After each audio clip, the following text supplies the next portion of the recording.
Welcome everyone to another episode of Retro Wrestling Reviews. Fredo Esparza here, and this week we look back at World Class Championship Wrestling's April 3rd, 1982 show.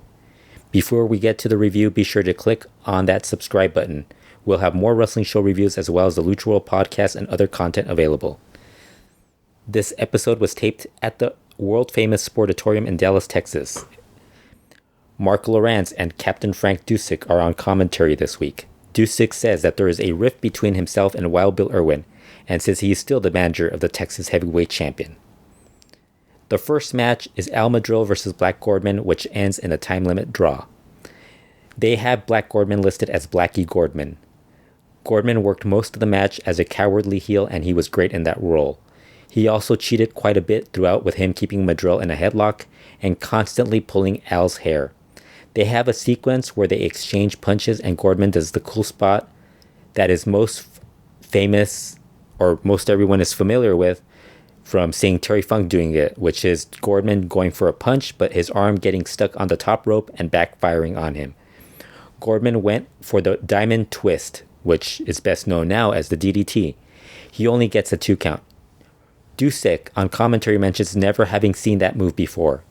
I think in 82 that was pretty much the point in time, late 81, early 82, where you start seeing Gordman more on a national level. He did it quite a bit in California, but you have Gordman doing the DDT, or the diamond twist, as it was known by when he was using it, when he would appear in World Class. And then you also saw it being used by Jake the Snake Roberts in Mid-Atlantic Championship Wrestling.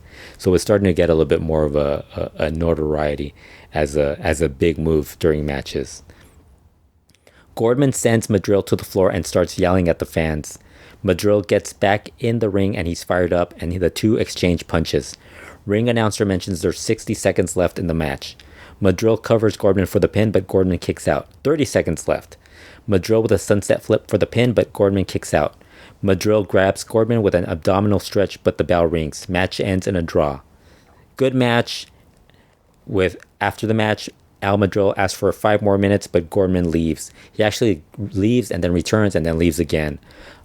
I think this match, I saw a couple people review this match, and they were kind of down on this match, but also I think it really depends on how much you've watched from pro wrestling from the past, and this kind of felt more like a really good 1970s match, as opposed to something that you saw during the 80s. Probably around this time period you kind of would have seen these type of matches, but to me it was a really good match, especially when you compare it to some of the stuff that was going on in other promotions at that point in time, where it really was, there wasn't, the offense wasn't particularly great in other places at this point in time, especially in certain matches, depending on who's in it. After that, we have Bugsy McGraw joining Mark Lowrance for an interview. McGraw talks about being the Texas Brass Knuckles champion. He says his wants and desires are as great as his needs. He talks about wanting a pony when he was a kid, and his dad said no, so he broke his arm.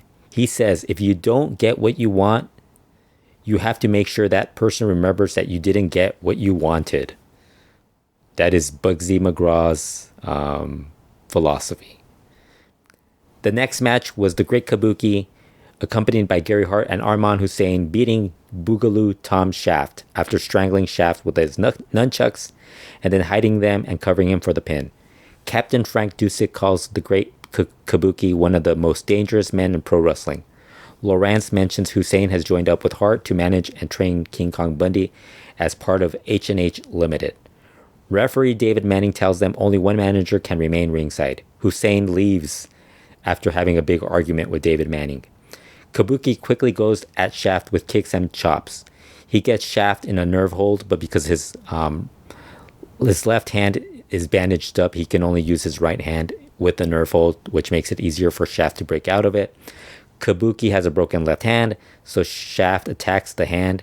He headbutts Kabuki's broken hand. Hart gets involved, but he gets headbutted by Shaft. Hussein returns and distracts the referee and Shaft. Hart hands Kabuki the nunchucks, and he hits Shaft with them and then strangles him. He then hides them and covers Shaft for the pin. This was a pretty short match. That was then followed by the third match on the show, which was Kerry Von Erich beating Carlos Zapata after a roundhouse discus punch for the pin. Captain Frank Dusek said he petitioned the NWA and WCWA about Kerry Von Erich's Iron Claw being an illegal move. Kerry dominated most of this match. At one point, Kerry gets Zapata with a single leg pickup and tries to get him to submit, but Carlos breaks the hold. Zapata gets some offense late in the match, but until Kerry counters and catches him with his discus punch. This was even shorter than the Kabuki match. They then air a video showing Ric Flair and Kerry Von Erich's confrontation. This was from a show a few weeks prior when Flair was scheduled to wrestle Richard Blood. Kerry came out before the match to issue a challenge to Flair for the NWA World Heavyweight title. They had a brawl after the challenge. That then leads to the main event, which is Wild Bill Irwin versus the Spoiler, which ends in a time limit draw. Match is joined in progress. Both men grab chairs. Some back and forth early on, in and out of the ring. The Spoiler climbs up on the ropes and jumps off and gets Irwin with the Iron Claw. Irwin heads to the outside, but Spoiler keeps the claw locked on him. Referee Bronco Lubick has to break the claw hold. Irwin backs up and he chokes Spoiler. Fans start to chant Chauncey at Wild Bill Irwin, which is his nickname, or the name that that's actually his name, that his real name. Within wrestling, they say that it's his real name, but he changed it to Bill Irwin and hates that the fans call him Chauncey. Irwin ends up outside again, and Spoiler teases jumping off the top rope onto Irwin. Irwin gets back in the ring, and Spoiler gets a few near falls. Dusek on commentary mentions how this is the time Irwin really needs him. The bell rings with the match ending in a time limit draw. They continue to brawl. Spoiler throws Irwin over the top rope, and that's the end of the show. I thought this was a good episode. The crowd energy throughout the show was great. 2 matches ended in time limit draws, which might be a bit of a turnoff for fans watching this show. Gordman and Madril's match was pretty good. There are some little things done by Gordman that will usually go unnoticed by some fans. He's great at drawing heat, and he does some of the little things that only get noticed if you watch carefully. Like when he and Madril are exchanging punches, him being the heel, he has to do a spot that lets the babyface get the advantage on him, so he goes to swing for another punch, but he's close to the top rope and his arm gets caught by it.